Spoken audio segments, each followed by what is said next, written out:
요나가 탄 다시스로 가는 배는 큰 풍랑을 만났습니다.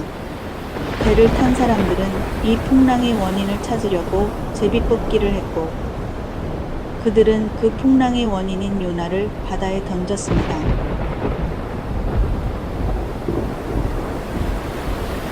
자, 가자 하나님, 우리를 용서해 주소서.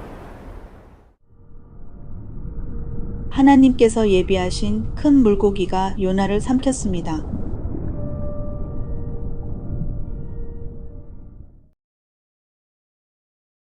그리스도께서 말씀하신 요나의 표적은 주님의 죽음과 부활의 예표였습니다. 요나는 하나님의 뜻과 다르게 다시스로 가는 배를 탔습니다. 그 배는 하나님께서 일으키신 풍랑을 만나서 난파할 위기에서 그 원인이 요나인 것이 밝혀지면서 바다에 던져졌습니다. 하나님께서 예비하신 큰 물고기가 요나를 삼켰습니다. 우리는 요나가 이 큰 물고기 뱃속에서 살았을 것이라고 생각하나요? 혹시 피노키오의 제페트 할아버지 같이 요나의 이야기를 그렇게 생각하고 있지 않나요? 성경에서 요나는 내가 수올의 뱃속에서 부르짖었더니라고 말합니다. 수올은 죽은 자만이 가는 곳입니다. 요나는 죽은 자로 죽은 자가 가는 수올에 있었습니다. 성경은 요나가 물고기 뱃속에서 그의 하나님 여호와께 기도하였다고 말합니다. 우리는 기도를 영으로 한다고 흔히 말하면서 요나가 하는 기도는 살아서 하는 것으로 이해합니다. 그는 죽은 자가 가는 그 수올에서 그의 영으로 자신의 생명을 다시 살리실 수 있는 하나님께 기도했습니다. 주님은 말씀하셨습니다. 요나가 밤낮 사흘을 큰 물고기 뱃속에 있었던 것 같이 인자도 밤낮 사흘을 땅 속에 있으리라. 요나는 물고기 뱃속에서 사흘을 있었고 주님은 땅 속에 밤낮 사흘을 있을 것이라고 말씀하셨습니다. 유대적으로 수올을 땅의 뱃속이라고 합니다. 요나가 물고기 뱃속이라고 말한 수올에 있었던 것처럼 주님께서는 땅의 뱃속인 수올에 있을 것이라고 말씀하셨습니다. 물고기 뱃속과 땅의 뱃속은 모두 죽은 자가 가는 곳, 즉 수올을 말합니다.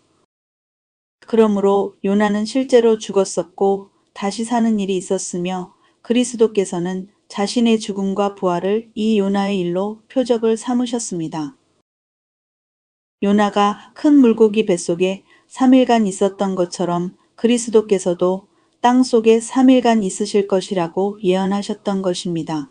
요나가 죽은 자가 가는 수올에서부터 다시 생명을 얻어 나온 것처럼 그리스도께서 부활하신 것에 이 일이 증거가 되었습니다. 하나님께서는 요나를 니느웨 성에 보내어 하나님의 심판을 전하게 하셨습니다. 요나는 니느웨 사람들에게 회개하라고 말하지 않았습니다. 그들에게 하나님의 심판을 말하고 그들이 심판받기를 바랬습니다.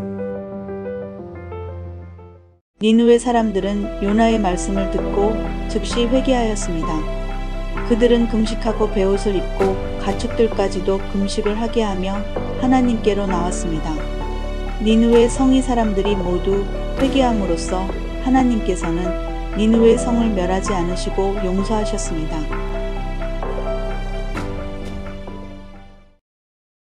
요나는 하나님의 심판을 니느웨 성을 향해 말했고 니느웨 성 사람들은 높은 자나 낮은 자나 가축까지도 금식하며 회개했습니다.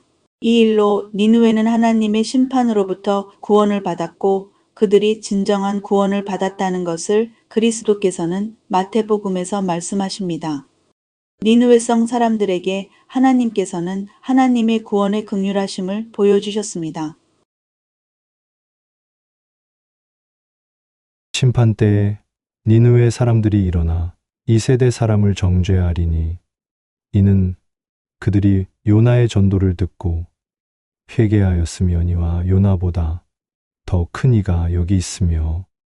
마태복음 12장 41절의 이 말씀은 요나가 선포한 하나님의 심판의 말씀을 듣고 회개해서 구원을 받은 니느웨 성 사람들이 주님께서 다시 오시는 날에 주님과 함께 올 것이라는 의미입니다. 그때는 주님의 심판의 말씀을 듣고도 회개치 않는 이 시대의 사람들을 정죄할 것이라는 말씀입니다. 예수께서 대답하셨습니다. 악하고 음란한 세대가 표적을 구하나 선지자 노나의 표적 밖에는 보일 표적이 없느니라. 요나가 밤낮 사흘을 큰 물고기 뱃속에 있었던 것 같이 인자도 밤낮 사흘을 땅 속에 있으리라. 요나의 표적은 우리에게 순종과 회개, 하나님의 구원, 그리스도의 죽음과 부활, 또 하나님의 긍휼을 보여줍니다.